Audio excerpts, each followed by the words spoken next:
Hey guys, I wanted to do today another Clinton Penitentiary Library video concerning a book that I read, I think 2 months ago. I haven't done one of these in a while, I think kind of because I've been distracted by other projects and there's been a lot of work at my job. But I want you to know that I'm not giving up on this project because it's, not because of you guys, because screw you guys. I don't think any of you care. But I love the Clinton books. And if you think the same way as me, visit, my Facebook page, Slick Willie Books. You can find it there. And, like and subscribe to my videos. But otherwise, if you don't, then piss off. I have plenty of other videos, or you can watch something else. Now, the book today is kind of a doozy. And it's not really a fast read, but it is kind of worth it because as much as I bash the Clintons in this series and talk about how dirty they are and how they're consistently just lying and taking advantage of people and pretty much exploiting the emotions of a lot of communities of people that don't know any better, and they wrote the book on it before Donald Trump ever got into politics. You do have to admit, despite all those things, that Bill Clinton was a successful president. Okay, he was a successful president in many respects. He did build the economy up compared to President Bush and second President Bush to a great extent too. He was very good at balancing Congress's needs with the administration's goals. He did not get the U.S. into a major military conflict as president. There were a number of things where he was a success. Whether they were long-lasting, beneficial to the United States is debatable. I mean, we can all talk about a lot of the problems left over from his time in power with Cuba and North Korea and managing the debt, which kind of went by the wayside after he left under both Bush and Obama. You could talk about his ethical issues. Those were all fair criticisms of him, but you can't deny that he did succeed as far as the economy went and as far as communicating with the people and getting his point across and pushing his agenda. I don't know if you can find a president that was better at that than Bill Clinton, and we don't know yet if Donald Trump will be a success at that. There's signs pointing in both directions, and it's going to be interesting. I think President Clinton, if circumstances were different, could have maybe been like a good, cooperating. What's the word I'm looking for? He could have been a good colleague or guidance counselor for Donald Trump. I think Donald Trump would have been more of a receptive audience to him than Barack Obama was, because apparently Barack Obama and Bill Clinton did not like each other and don't like each other either. You don't see them hanging out. I mean, they're both ex-presidents. You don't see them hanging out. I think I've seen Barack Obama hang out more with George Bush than I've seen him hang out with Bill Clinton. So that's kind of a strange situation to go through. But my book today is Behind the Oval Office, Getting Reelected Against All Odds by Dick Morris. And I've already reviewed a couple books by Dick Morris. They don't really stand up to the standards of this one, because this is the guide to how Dick Morris went with Bill Clinton and worked with him to win the 1996 election where he was reelected against Bob Dole. Now, I want to make a couple notes. I don't think that Bill Clinton would not have been reelected necessarily without Dick Morris, because Bob Dole was a very weak candidate. But when Dick Morris did come into the picture, the real threat was not whether it was going to be Bob Dole or a different Republican. It was whether Clinton was going to drag himself into the doldrums due to his loss of Congress in the 1994 midterm election. So, let's set the table. I have some notes here that I'm going to kind of read off of. I wrote them yesterday, but I had a computer crash, so I lost a few of them. So we got, in his intro, Morris describes two personalities for Bill Clinton. There's a Sunday morning president and there's Saturday Night Bill. Now, Sunday morning president is the person that was presented to the public, this very good communicator who knew how to talk to people, knew how to really gauge their concerns and, propose solutions. And that was the guy that Morris liked working for. Saturday Night Bill was the guy who would fuck hookers all the time and basically harass women, and also would get abused by his wife Hillary, and who had a dysfunctional relationship with his entire family. Then there's a couple other fine points that you need to put on it. Morris worked for Clinton during his 1978 campaign to be governor of Arkansas. He'd come into the picture when Clinton was Attorney General of Arkansas, and Clinton was running in order to succeed. I think it was David Pryor to be governor of Arkansas, and he won. He won. The Democratic primary was the real race back then. That was when the South was mostly still Democratic dominated. So he won the primary, and then he won the governorship. And then in 1979, Morris was fired when Clinton decided to raise vehicle license plate fees and other taxes. And then Clinton lost in 1980. Now remember, Arkansas until I think 1986, 84 or 86 was one of the few states where the governor is elected every 2 years. To me, that sounds like a tremendous waste of money and time, but I think in Arkansas for sure that stopped in the 80s. I think Vermont still does that, which sounds to me like if people have time to do that nonsense, then how are they expecting their state to actually get run? That was on page 15 of the introduction. On page 19, he alleges that Hillary Clinton must have known of Bill's marital infidelity since probably the 80s, and goes on to say that they used these private detectives, as including Tony Lensner and Ivan Duda, in order to intimidate opponents. Then Morris discusses he brings to the forefront these two people that were his arch enemies within the Clinton administration. There was Leon Panetta, who was the chief of staff, and Panetta thought that Dick Morris is a scumbag, which Leon Panetta probably has a fairly good point when he's talking about that. Then there's Harold Ickes, who is the far left deputy chief of staff, who also hates Morris because they were former rivals in the New York political scene during the 70s and 80s. Also because Morris had gone to work for some Republicans. Morris never became like a strictly Democratic operative. He worked for both parties, which is not really conventional, not back then and not now. Then you got on page 28 of the introduction, Clinton claimed that he wanted to punch William Safire in the nose after Safire, I think, alleged that Hillary Clinton was like a pathological liar.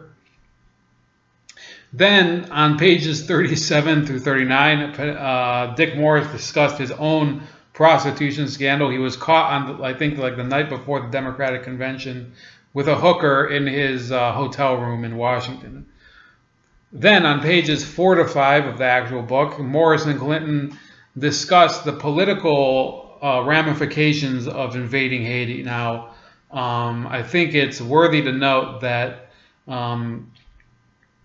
that decision lives with us to this day. There's many people who allege that this was the launching point of one of the Clintons' biggest scams, where they exploit the Haitian humanitarian crisis for their own personal profit. Some other important points. Okay, so one of the main tactics that Dick Morris took was called triangulation. Now, this is something that people on the left hate Bill Clinton for and hate Dick Morris more for, because he introduced Bill Clinton to it.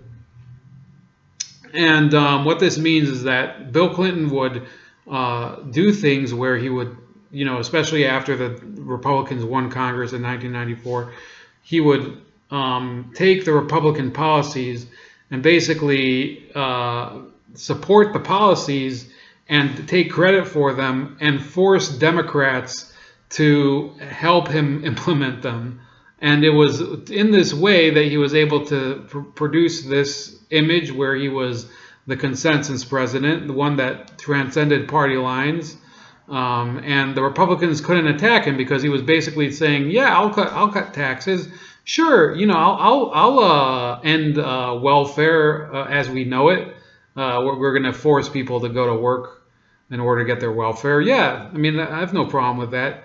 And by doing that, that's kind of, I mean, it's smart, but you can understand why people on the left hated it. Christopher Hitchens hated Dick Morris viscerally, thought he was the cancer of all the world for what he did, but it worked.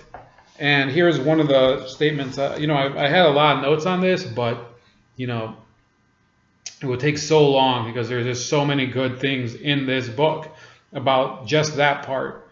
And it says here, this is a period where he was trying to get through to Clinton and get him to adopt that strategy. He said, I felt like an outsider, cut off as I was from the White House staff. This was an era when Boris was kind of secluded. He was not allowed to approach the White House staff by Leon Panetta.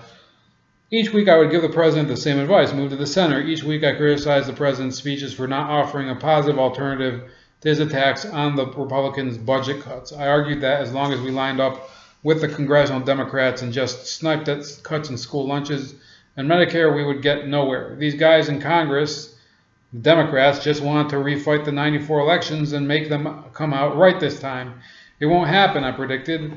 I pleaded with the president to stake out an alternative rather than just blindly condemn the Republican budget cuts. So this was the beginnings of that strategy. So another dynamic within this White House, I'm going to describe two issues, was that, as in every White House, there's these factions. Like today you're talking about the Kushner faction versus the Bannon faction, if that even exists, which, I guess there's evidence to both the contrary and to the affirmative on it.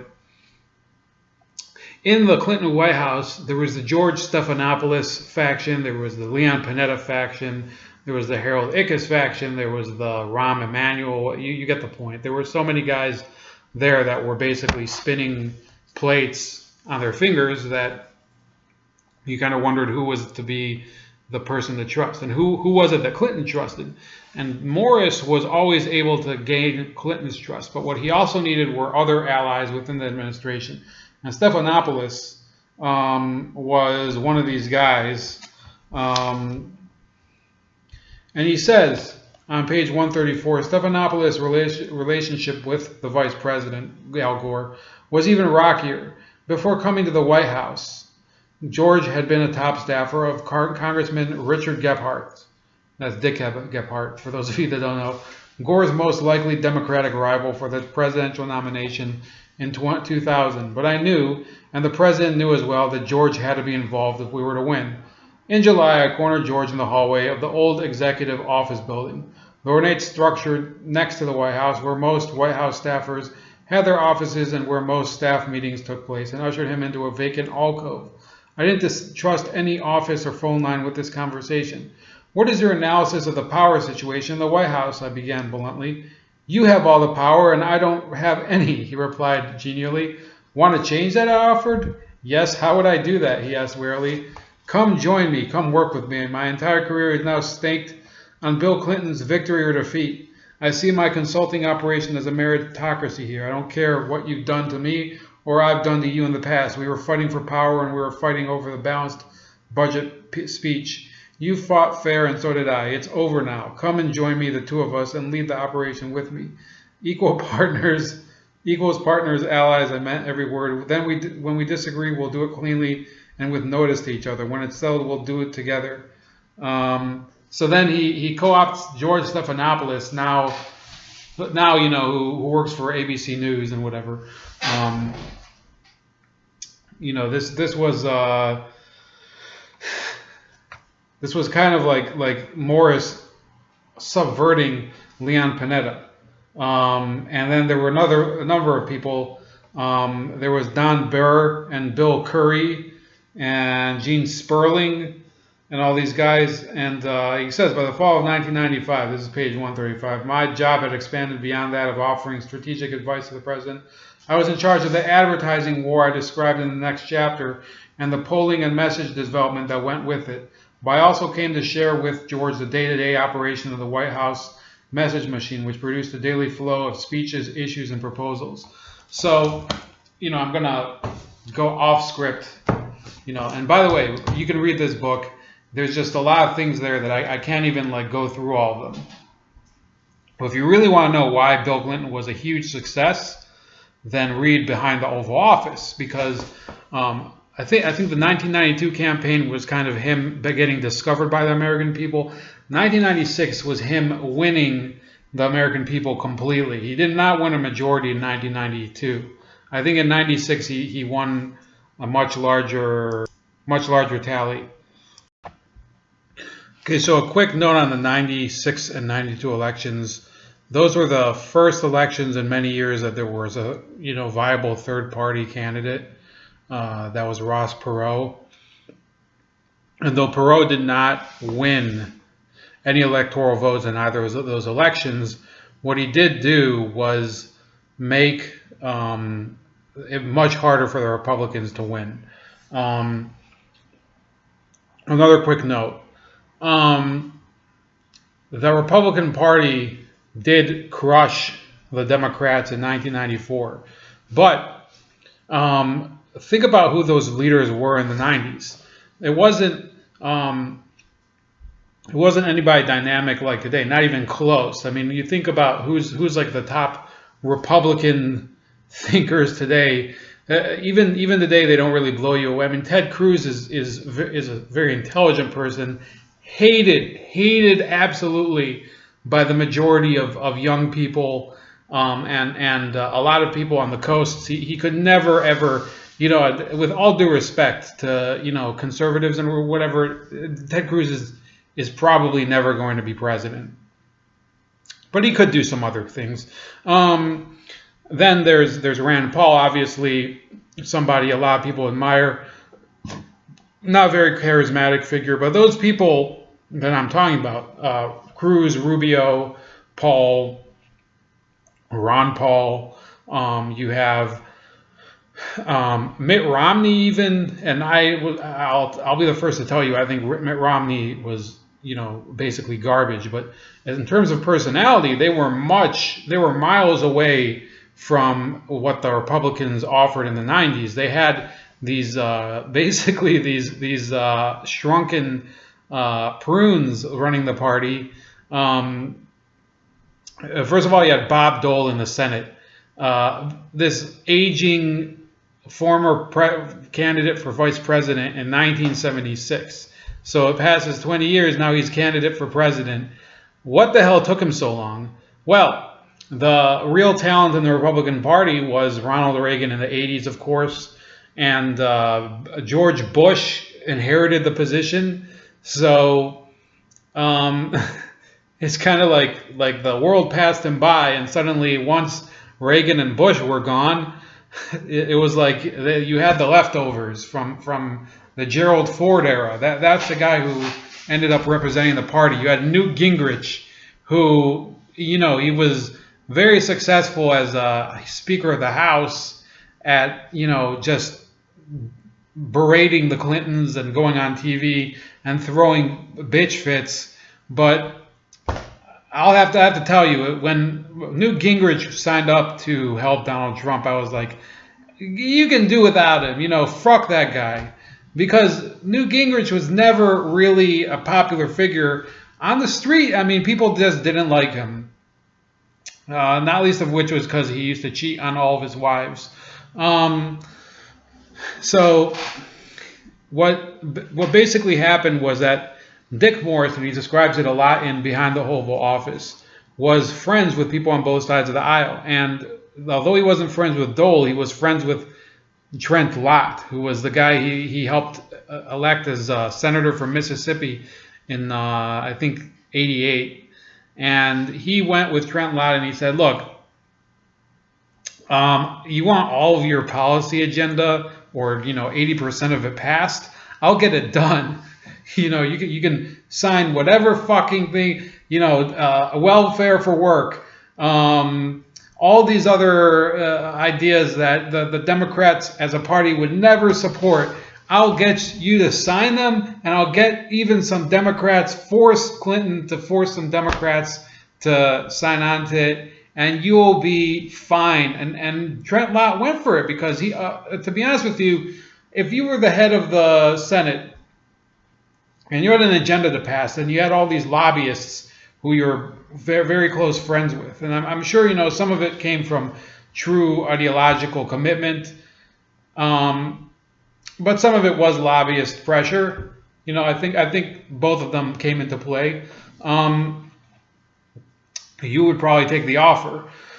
And also, what Democrats failed to acknowledge is that it was precisely because of Bill Clinton's underhanded, dirty, scheming cooperation with Trent Lott, who is considered one of the most bigoted and least tolerant Republicans there is, even though I think it was only because of a comment where he said that Strom Thurmond should have been president, a guy who was an unabashed racist and hated blacks. It was only because of that the Clinton economy became as much of a success as it was. I'm not going to go too much further in depth. Let me see if I can find another nice quote in here for us to leave.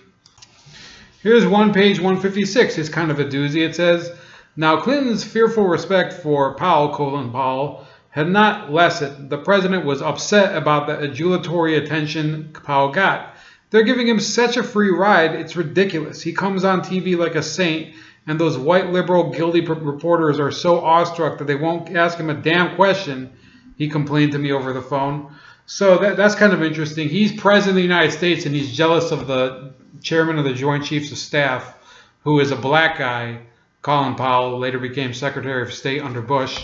He's jealous of him because he's black, and nobody answers. This is definitely, anybody think that this might be a little hypocritical for a public liberal? Then you got on page 250 to 251, where they're talking about in May 9th to 12th, 1995, Clinton went on a trip to Russia while Russia was thinking about selling nuclear reactors to Iran, and ultimately Clinton did nothing, and it is what it is. That's what we have today. So anyways, I'm going to give this 4 Slick Willies. Fantastic book for information. And I know a lot of you, the people that do watch this, I don't know how many of you there are. The Clintons are an important presidential era in our history. It doesn't matter if you like them or you don't like them. You do have to recognize, though, that President Clinton did succeed for a reason. How did he get elected 2 times? It's not the same as with Obama, where he basically intimidated people and got, had the media completely in his pocket. Clinton, he did have a lot of the media supporting him, but it wasn't nearly as much as under Obama. Another important thing that I want to point out that I didn't really go into the quotes was that Morris had another factor in his strategy was ad buying, and they were doing ad buying way before the '96 election. They were buying ads all the time, trying to get him reelected and push an agenda. They had a values agenda which was full of shit like censoring violence in TV and whatever. And a lot of his stuff I wouldn't support today, but it succeeded. It succeeded in deflecting the Republican moral arguments against Bill Clinton, because people were starting to say, look, I don't think that Bill Clinton's nearly as acidic as you were making him out to be. In fact, we think he's pretty much all right, and he's like serving. The people loved his economic results, and it's reflected in the map of the '96 election. He won an entire corridor of the Mississippi River, except for Mississippi, but you get the point. Mississippi and Indiana isn't on the Mississippi, but he won all those states that are now traditionally, swing states. He won Missouri, he won Arkansas, obviously, because he's from Arkansas. He won Louisiana, he won Tennessee, he won Kentucky. He won a lot of these states that nowadays are not really considered Democrat territory. They're not considered hardcore Republican territory either, but he went in there and he really put the kibosh on Bob Dole's campaign. And, these ad buys early in the season or way before the election season were a killer. The Republicans, by the time the election season rolled around, were woefully behind in their strategy, and therefore Clinton won by an easy 9 points, or well, kind of less than 9 points, but it was not even a close decision. In the electoral vote, he won by 379 to 159. That's far more than I think. Let me see what else. Look through some of these. 2008. See, in 2008, Obama won 28 electoral vote, 28 states, and won by 365, which is pretty crushing margin, but still not nearly as much as Clinton. And then during his re-election campaign, he won 332 compared to 206, which was an even smaller margin. So Bill Clinton, even if he didn't win the popular vote, was a tremendous electoral asset. You can say what you want about Ross Perot torpedoing the Republicans or whatever. He had Dick Morris, who was, rightfully considers himself one of the best electoral strategists of all time. Do I think Dick Morris could do it again with another candidate that's not Clinton? I don't know. I really think that they were kind of a dynamic duo that who knows if they could do it again, either of them. Bill Clinton never won an electoral race without Morris, except for '92 with James Carville, which was that was really an election that Bush lost just as much as Clinton won. So have a great night. It's the Bill and Hillary Clinton Presidential Penitentiary Library, the Behind the Oval Office review with Dick Morris. Enjoy your evening.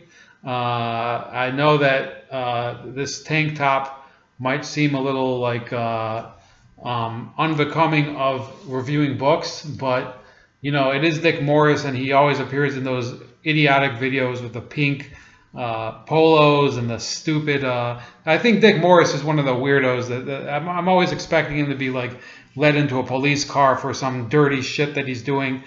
So, I'm actually about to watch a video of his, and I think I'm going to keep the format for these videos on the Clintons at least, just to, the on-camera shit, just because it's kind of more about me and the book, more so than clips and modern and the recent things, the day-to-day current event stuff. It's more about the book and my perception of it. So 4 Slick Willies again. I think I already said that. And have a great night. Keep reading.